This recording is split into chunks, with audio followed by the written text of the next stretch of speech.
Good morning.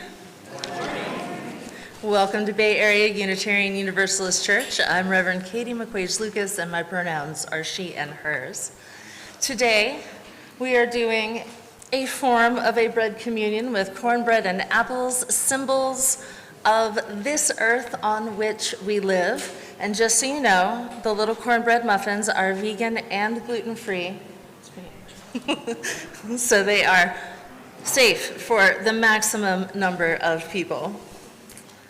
Whoever you are, whomever you love, however you have arrived here in this place today, in body, in mind, in spirit, whether you're here in this room in person or joining us online, wherever you are on your spiritual journey, you are welcome here. If this is your first time or your 500th time, you are welcome here. We are glad that you are here, and we are glad to be here together. Let us begin our sacred time and space together with the words of Laura Horton Ludwig. The wheel of the year has turned again, and once more the Thanksgiving season has arrived. How shall we sing our song of gratitude now? For what shall we give thanks? For this moment, for friends near and far, for our breath, for love, for courage and clarity, for strength, for delight, for laughter, for beauty, for the tables round which we gather, for the food we enjoy with friends seasoned with love and memory, for the sun and moon and stars in the sky, for the trees who have seen so much and still stand proud, stretching themselves to the sky, for the bright voices of children, for the wisdom of elders, for actions that bless the world, for hard work that makes a difference, for music and art and celebration, for generosity, for compassion, for endurance, for joy, for hope. For all these things we give thanks as we worship together.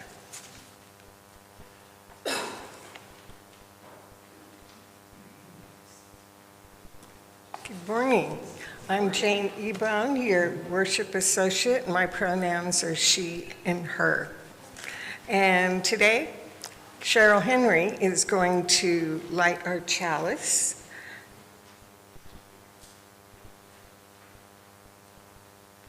We light this chalice to find inner peace, love for each other, and faith in ourselves. Also, to be welcoming to whomever we meet and kind to all living creatures. So gather around this light of hope as we share this time together. And now please stand as you're willing and able to sing our opening song, number 349, We Gather Together.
A covenant is not a definition of relationship.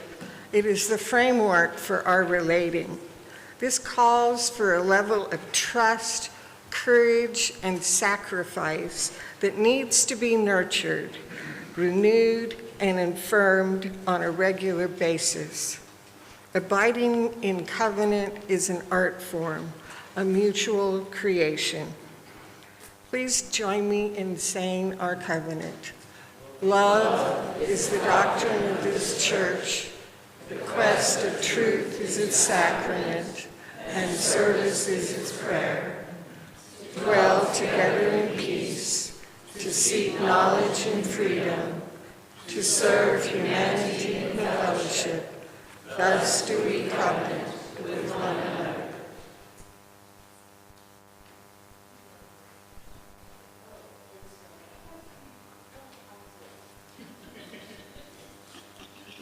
And now please join in with me in our covenant in Spanish. El amor es la doctrina de esta iglesia. La búsqueda de la verdad es su sacramento, y el servicio es su oración.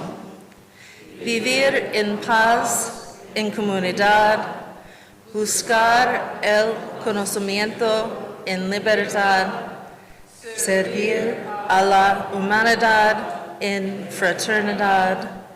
Así es como pactamos entre nosotros. We will now begin our meditative time by lighting our candles of community. I begin with the red candle of community, reminding us that we are part of something greater than ourselves. The community here in this room, the community radiating outward through all of our beloveds who are not here today, but also backward and forwards in time to those who created this place and those who have not yet arrived.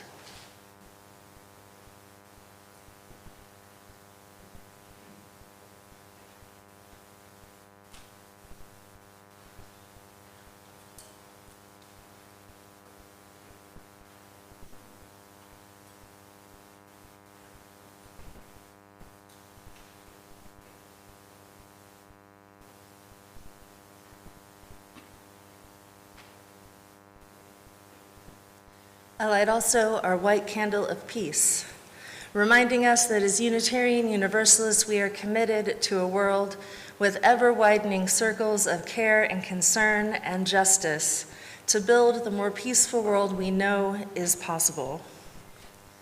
I invite you now to consider all the things that you have brought into this space with you, whether joys or sorrows, worries, hopes, dreams, celebrations, all of these things, all these pieces of our lives that we bring in the doors with us on Sunday morning. I invite you to come forward as you are moved and light a candle for those things so that we might share in it with you. We witness it, we witness you. Please raise a hand if you would like a candle brought to you.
Will you please join with me in a spirit of prayer and meditation? I offer this meditation by Richard Gilbert from his collection In the Holy Quiet. Each morning we hold out our chalice of being to be filled with the graces of life that abound, air to breathe, food to eat, companions to love, beauty to behold, art to cherish, causes to serve. They come in ritual procession, these gifts of life. Whether we deserve them, we cannot know or say, for they are poured out for us. Our task is to hold steady the chalice of our being. We carry the chalice with us as we go, either meandering aimlessly or with destination in our eye. We share its abundance if we have any sense, reminding others as we remind ourselves of the contents of the chalice we do not deserve. Water from living streams fills it, if only we hold it faithfully. We give back, if we can, something of ourselves, some love, some beauty, some grace, some gift. We give back in gratitude if we can, something like what is poured into our chalice of being, for those who will abide with us. Each morning, we hold out the chalice of our being, to receive, to carry, to give back. Please remain seated for our prayer in song, There is a Love. The words are on the screen.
Good morning. My name is Gloria Miller, and I am the Director of Religious Education here at Bay Area, and my pronouns are she, her. Our tale for all ages today is entitled Fry Bread by Kevin Maillard.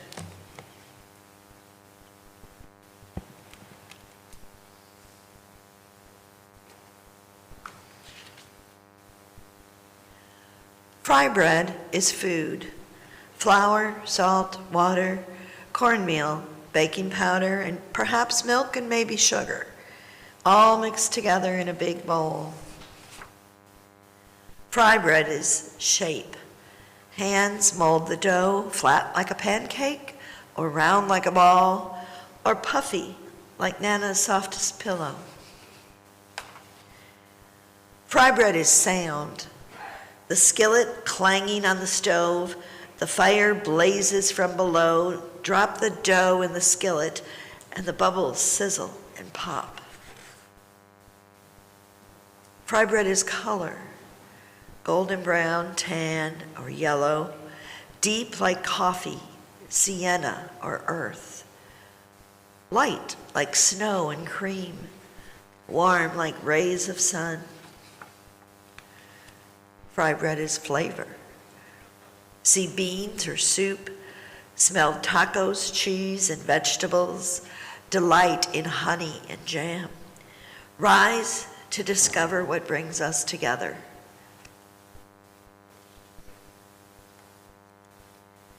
Fry bread is time. On weekdays and holidays, supper or dinner, powwows and festivals, moments together with family and friends.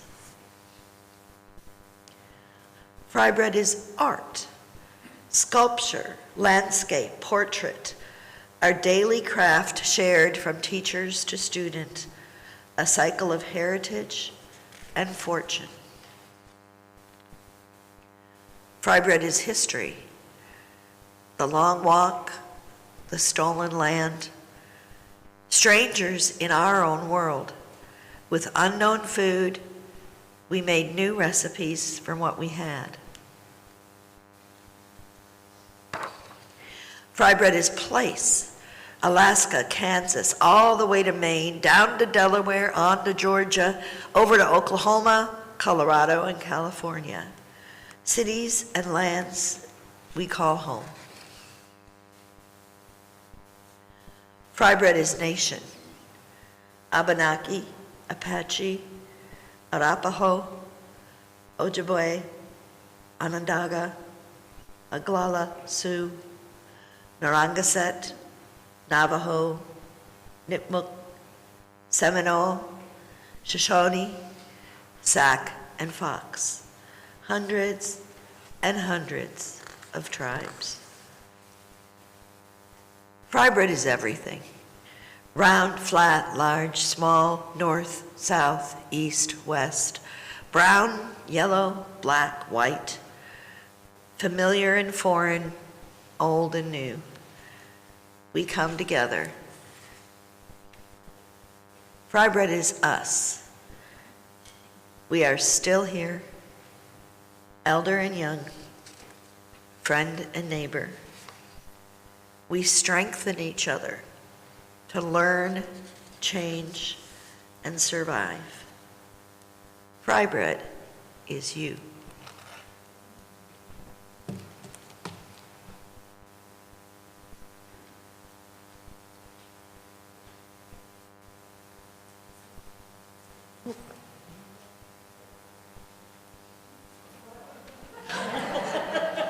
It's just that kind of morning. Our responsive reading is number 516 in the back of the gray hymnal, number 516. It's actually 515, says Chris, but it's just that kind of morning. It's by Richard Fuchs. It's called We Lift Up Our Hearts in Thanks. Please join in with me on the italicized text. For the sun and the dawn which we did not create, for the moon and the evening which we did not make, for food which we plant but cannot grow, for friends and loved ones we have not earned and cannot buy, for this gathered company which welcomes us as we are from wherever we have come, for all our free churches that keep us human and encourage us in our quest for beauty, truth, and love, for all things which come to us as gifts of being from sources beyond ourselves, gifts of life and love and friendship. We lift up our hearts in thanks this day.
was beautiful.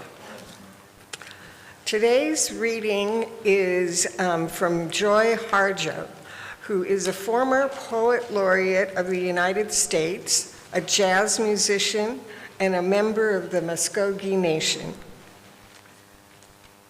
Perhaps the world ends here. The world begins at a kitchen table. No matter what, we must eat to live. The gifts of earth are brought and prepared, set on the table. So it has been since creation, and it will go on. We chase chickens or dogs away from it. Babies teethe the corners. They scrape their knees under it. It is here that children are given instructions on what it means to be human. We make men at it. We make women. At this table, we gossip, recall enemies, and the ghosts of lovers. Our dreams drink coffee with us as they put their arms around our children. They laugh with us at our poor, falling down selves, and as we put ourselves back together once again at the table. This table has been a house in the rain, an umbrella in the sun. Wars have begun and ended at this table. It is a place to hide in the shadow of terror, a place to celebrate the terrible victory. We have been given birth on this table and have prepared our parents for burial here. At this table, we sing with joy, with sorrow. We pray of suffering and remorse. We give thanks. Perhaps the world will end at the kitchen table while we are laughing and crying, eating of the last sweet bite.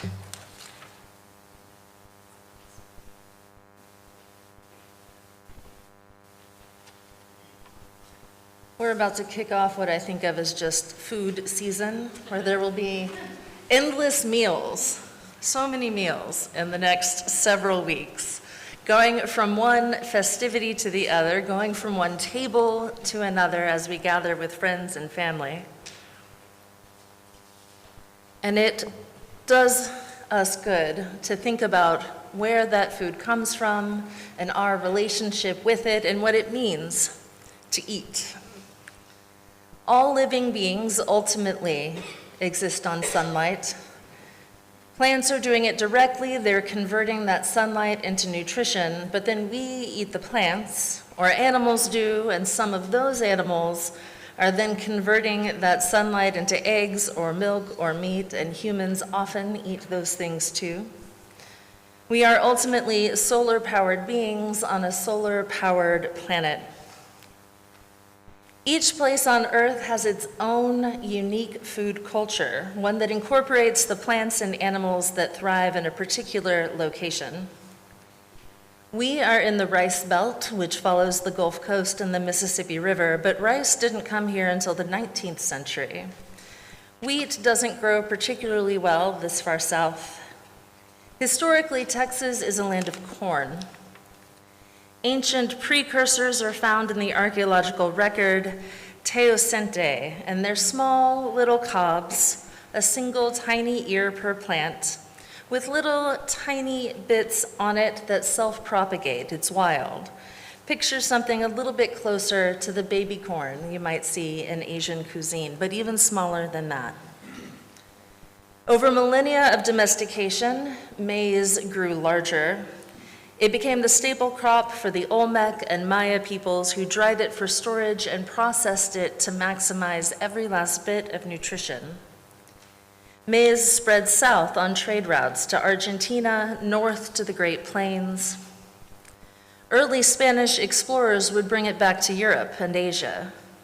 When Italians eat polenta, or for that matter, sauces with peppers and tomatoes, that is the legacy of food traveling on trade routes.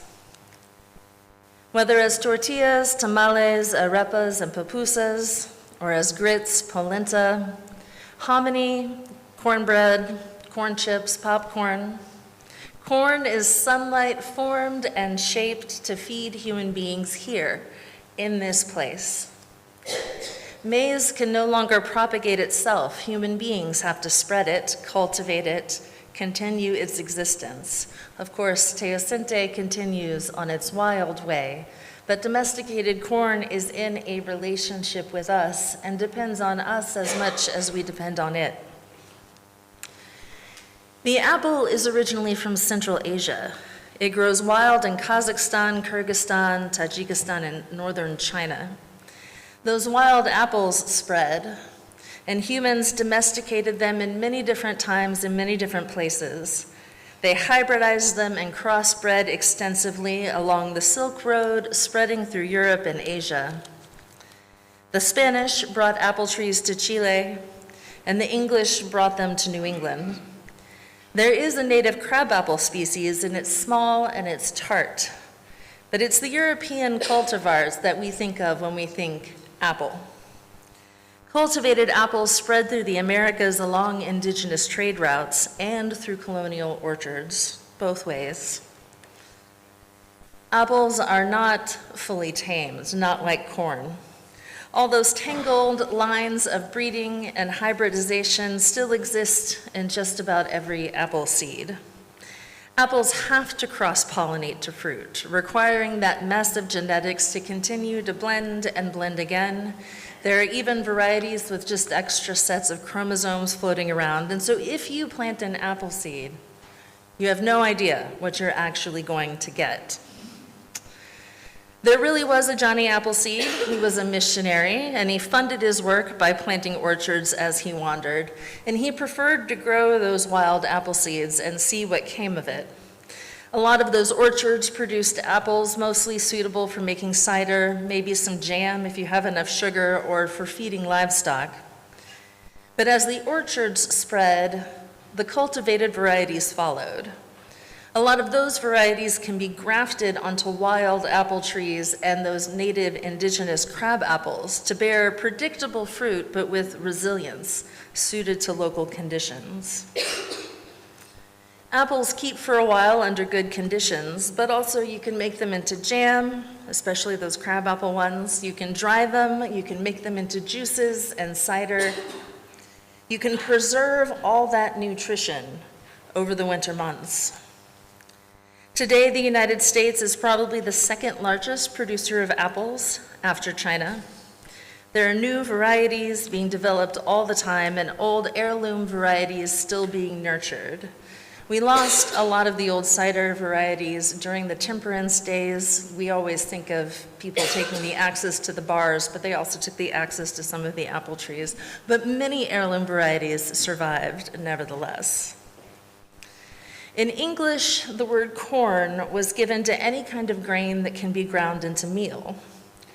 The word apple was a generic term for any kind of fruit and some nuts and some kind of tree seeds. In case you're wondering why on earth it became a pineapple, that's why. It's a fruit that kind of looks like a pine. For those of us coming out of European cultural traditions, the words corn and apple carry with them the symbolism of all grain and all fruit, these primal sources of nourishment. Corn and apples are the products of thousands of years of human relationship with the earth on which we live. Carefully bred through selective processes, hybridized and rehybridized, spread along trade routes, and used to make a plethora of foodstuffs, key to the survival of our ancestors all over the world. Our National Day of Thanksgiving, as a complicated one, is also a day of mourning for many people. And I think one small step towards making this day spacious and open to many interpretations is to ensure that it's not a day of patriotism or pride, but a day of humility and gratitude, a day where we recognize our interdependence and our dependence on the earth and on one another. Amen, and may it be so. And now we will begin our sharing of the bread. I will begin with some words, but first I guess some instructions. I've got the cornbread, I've got cups of apple juice. If you will take them back to your seat with you so we can all eat them at the same time, that would be lovely. And if you have ingredient questions, I made the corn, so you can ask me. Bread is the staff of life, the base of nourishment for most peoples of the world in some form or fashion. The sun shines down, there is rain, there is nourishment drawn up from the earth, and grain, be that rice or maize or wheat, takes it all in and transforms it into nourishment for itself, for birds, for animals, and for us, for we too are creatures and part of the interdependent web. That grain is gathered by hands we will never see or know. The grain is milled into flour.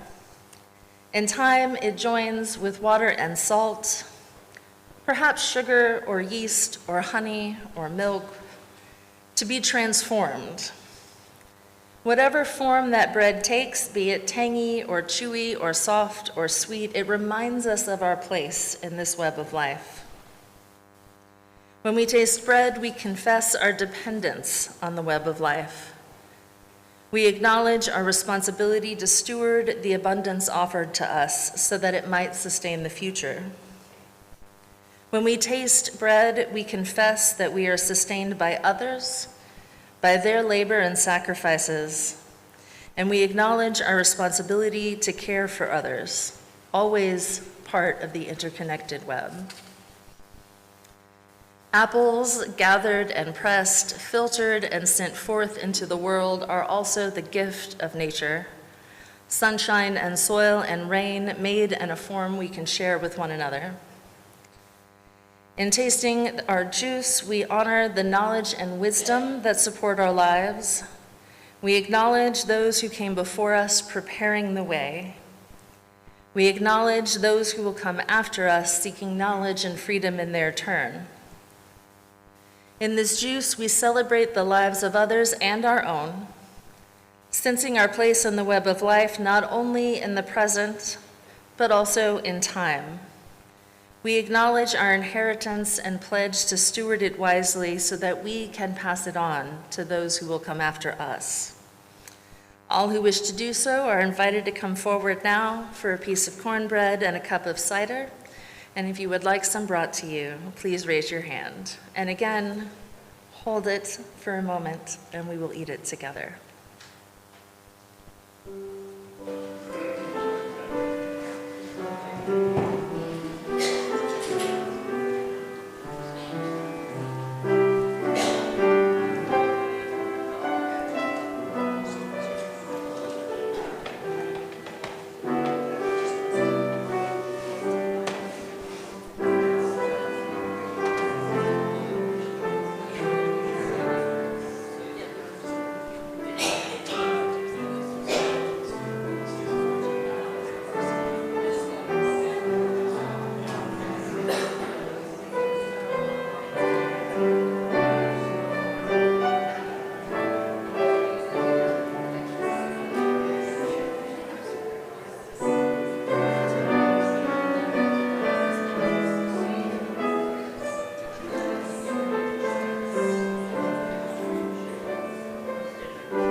So before we take a bite, take a moment to smell the bread. It smells like corn and a little bit of olive oil. Notice the texture of it, the slight grittiness of the cornmeal. After really paying attention to it for a moment, take a bite.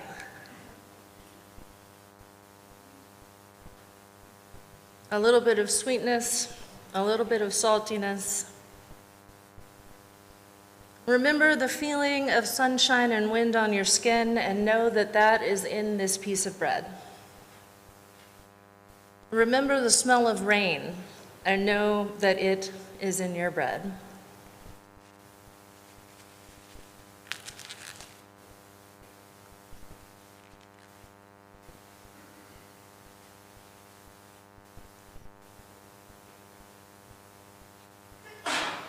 Now turn to your cup.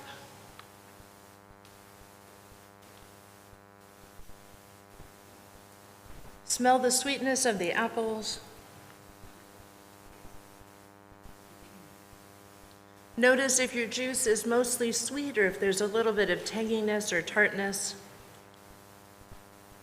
Take a time of silent meditation to finish your bread and juice and remember your place in the web of life and offer up gratitude for the abundance of that web.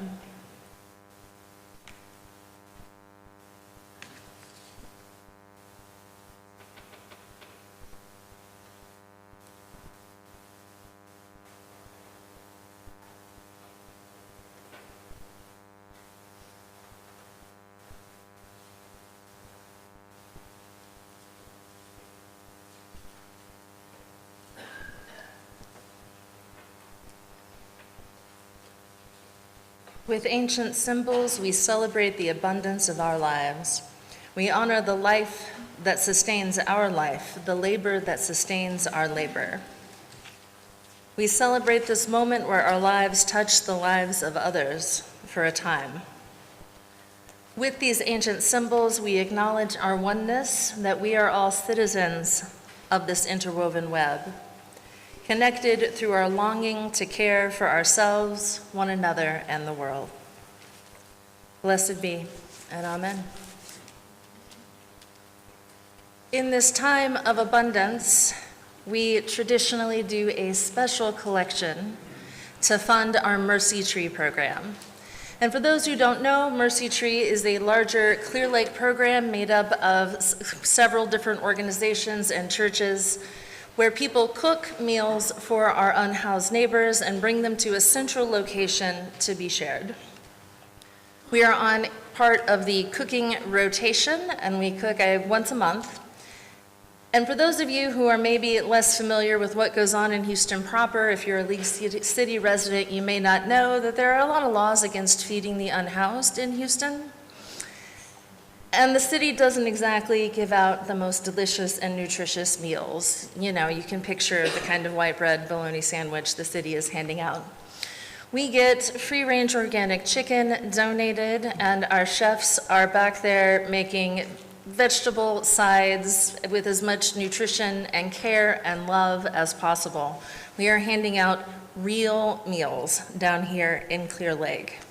Our special collection is usually enough to fund it for the entire year because so much is donated, but nevertheless, give as generously as you are able to fund our contribution to Mercy Tree for the year ahead. Thank you.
Please join me in saying, this gift from the abundance of my life blesses me, our ministries, and the world.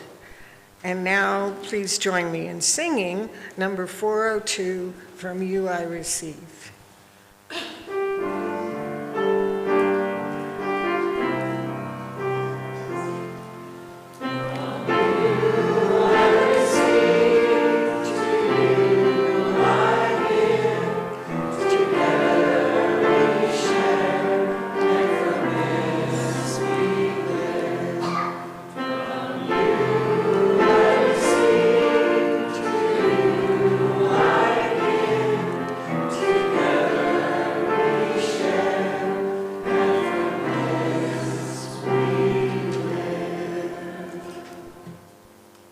Okay, we have some announcements, and today's announcements, it's going to be a bit chaotic, so bear with me.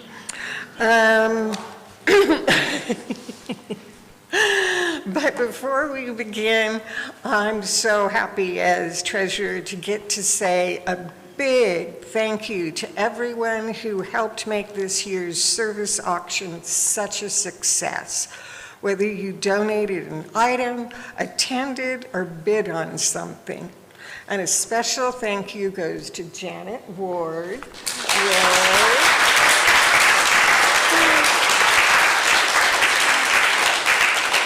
and her team of volunteers who coordinated the event, and to Cliff Grimm, who managed all the tech.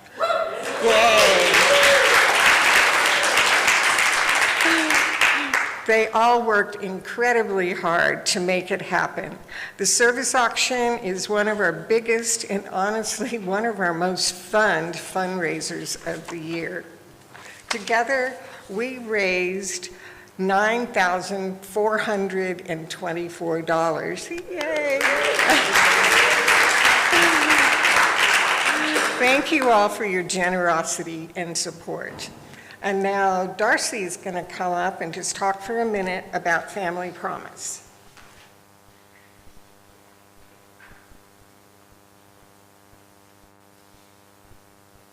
Good morning. I'm Darcy, your Family Promise Block Coordinator. Each quarter, we serve several families in this program. Webster Presbyterian is again hosting these families with housing, breakfast, and lunch meals. Our responsibility is dinners for 3 nights.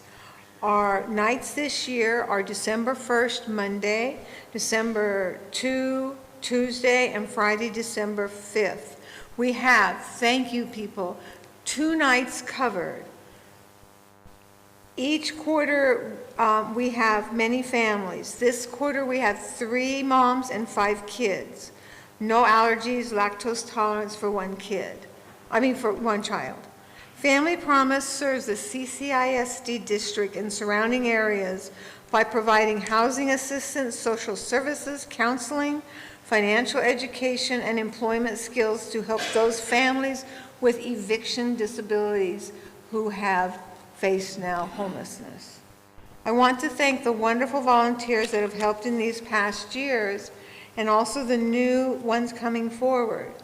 Family Promise teaches healthy food habits by encouraging families to sit together with a good home-cooked meal. Currently, we have 2 nights covered. I told you that. I need 2 persons to help with Monday night. We have the main dish covered. I need desserts and sides. My number is listed in the directory. You've got to call me because this is coming up in a few days. I thought it was Tuesday. Okay, you're Monday, then I have Tuesday open. Thank you. Huh? We know we need somebody to do something. Yeah. Family Promise also needs financial donations, as a lot of their grants have been refused in this dire time. If you want to contribute to Family Promise, just make out a check and I have a form you can fill out. I appreciate your volunteer service. Please, please call me. I don't have time for emails. I have to vet people now. Thanks. Better call me. Thank you, Darcy. And talking about food, our annual BAUUC Thanksgiving Day Feast is this November 27th, Thursday. Funny how it works like that. From 2 to 4 in Cockrell Hall. Our kitchen volunteers will be preparing turkey, stuffing, and mashed potatoes. Just bring your family, your friends, and a dish to share. Good food, great company, and fewer dirty dishes at home. Now that's something to be thankful for. What is our next slide? Okay, we still need a few more volunteers to help with the Thanksgiving potluck, especially for cleanup, making the mashed potatoes, slicing the turkey, and light dishwashing. We're using biodegradable paper plates this year, so it should be easy work. You can use the QR code on the screen or email kitchen@bauuc.org. Even if you can't volunteer, bring a dish and join us in the celebration. And then there is the Young Adult Friendsgiving. Any young adult, members, friends, visitors aged 18 to 35 are invited to BAUC on Saturday, November 29th for a Friendsgiving celebration in Cockrell Hall from 7 to 9. Bring a dish to share and come enjoy good food, games, and companionship of friends. Contact the office for any questions. After the service, we invite everyone to Coffee Fellowship in Cockrell Hall. Come enjoy some snacks, good company, and conversation with friends old and new. And then happening today, parents, do you need a free afternoon to get ready for the holidays? Our RE ministry team is offering a stay and play day for kids from 12:30 to 4:30. Lunch is included along with the fun holiday activities. And just a note in here, no slide. Remember December 6th, ladies, that the holiday lunch is coming up. It will be from 11 to 2, and we need you to sign up as soon as you can. This afternoon at 2 o'clock, we're hosting the Clear Lake PFLAG small group in the sanctuary. PFLAG supports, educates, and advocates for LGBTQ+ people and their families. This group meets here on the 4th Sunday of every month, and all are welcome. Also today, wow, there's a lot. At 2 o'clock, join us in Cockrell Hall for an online presentation by author and organizer Dean Spade, who will be sharing the principles of mutual aid, a model of solidarity that helps communities support one another. In these challenging times in Texas, our UU values call us to respond with courage and connection, and to actively build the compassionate world we dream of. We'll be joining the presentation via Zoom, and since BAUUC helps sponsor this TXUUJM event, it would be wonderful to have a strong showing this afternoon. And if you're new to BAUUC and want to stay connected, scan the QR code on the screen to sign up for our weekly email. It's the easiest way to keep up with everything that's happening here. And now, please stand as you're willing and able to sing our closing song, number 128, For All That Is Our Life.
My blessing for us today is from Reverend Gordon McKeeman from his annual Thanksgiving service.